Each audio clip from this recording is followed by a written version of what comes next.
Media আপনাদের কি দেখাচ্ছে?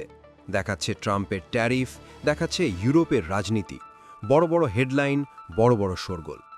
কিন্তু ঠিক সেই সময়ে মধ্যপ্রাচ্যের বুকে এমন একটা ভূরাজনৈতিক খেলা শুরু হয়েছে যেটার ঢেউ এসে পড়তে পারে সোজা বাংলাদেশ, ভারত, গোটা দক্ষিণ এশিয়ায়। আর এই খেলার মাঝখানে হঠাৎ করে উঠে এসেছে একটা নাম, বাংলাদেশ। ভাবছেন কেন, কিভাবে? দাঁড়ান, আজকের এই আলোচনায় সেই পুরো ছবিটা একদম পরিষ্কার করে দেব।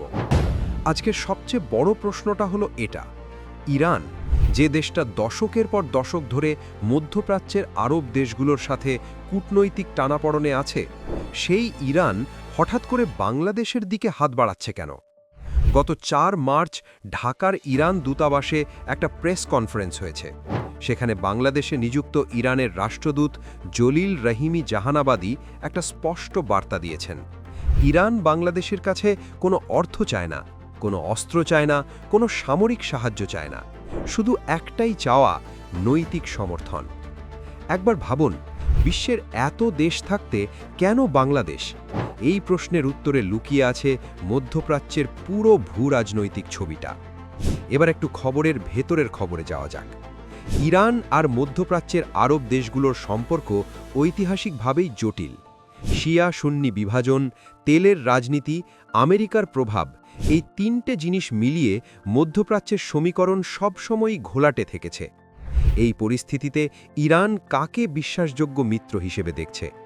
এখানেই বাংলাদেশের গুরুত্বটা বুঝতে হবে।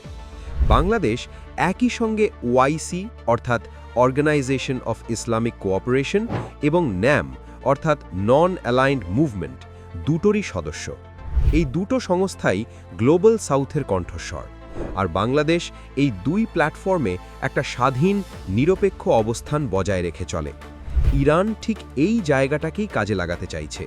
তারা চায় বাংলাদেশের মতো একটা স্বাধীন মুসলিম দেশ আন্তর্জাতিক মঞ্চে তাদের পাশে দাঁড়াক। এটা কোনো সামরিক জোট নয়, এটা হলো কূটনৈতিক বৈধতার লড়াই। আর এই লড়াইটা এখন ক্রমশ গুরুত্বপূর্ণ হয়ে উঠছে, কারণ ইরান, ইসরায়েল, আমেরিকার উত্তেজনা এখন যে জায়গায় পৌঁছেছে সেটা গত কয়েক দশকে দেখা যায়নি। সবাই ভাবছিল মধ্যপ্রাচ্যের সংঘাত শুধু মধ্যপ্রাচ্যেই সীমাবদ্ধ থাকবে, কিন্তু খেলা ঘুরে গেছে। এই মুহূর্তে বাংলাদেশ একটা অদ্ভুত কিন্তু অত্যন্ত গুরুত্বপূর্ণ জায়গায় দাঁড়িয়ে আছে। একদিকে আমেরিকা ও পশ্চিমা দেশগুলোর চাপ, অন্যদিকে ইরানের আবেদন, মাঝখানে ভারত ও চীনের কৌশলগত স্বার্থ। এই পরিস্থিতিতে ঢাকা কোন সিদ্ধান্ত নেয় সেটা শুধু বাংলাদেশের বিদেশ নীতির প্রশ্ন নয়, এটা বাংলাদেশের ইকোনমিক স্বার্থ, কূটনৈতিক সম্পর্ক এবং আন্তর্জাতিক মঞ্চে তার অবস্থানকে সরাসরি প্রভাবিত করবে। এখানেই আসল মাস্টার স্ট্রোকটা বোঝার আছে। বাংলাদেশ যদি চুপ থাকে সেটাও একটা সিদ্ধান্ত, যদি সরাসরি ইরানের পাশে দাঁড়ায় সেটাও একটা সিদ্ধান্ত, আর যদি নিরপেক্ষ অবস্থান নেয় সেটা তৃতীয় একটা সিদ্ধান্ত। প্রত্যেকটা সিদ্ধান্তের আলাদা আলাদা কনসিকুয়েন্স আছে, আর ঢাকার কূটনীতিকরা এই মুহূর্তে ঠিক এই হিসেবটাই কষছেন। পর্দার আড়ালে এই যে ব্যালেন্সিং অ্যাক্টটা চলছে, এটাই আসলে ছোট দেশগুলোর জন্য 21 শতকের সবচেয়ে বড় ভূরাজনৈতিক চ্যালেঞ্জ। আগামী কয়েক সপ্তাহে কি ঘটতে পারে?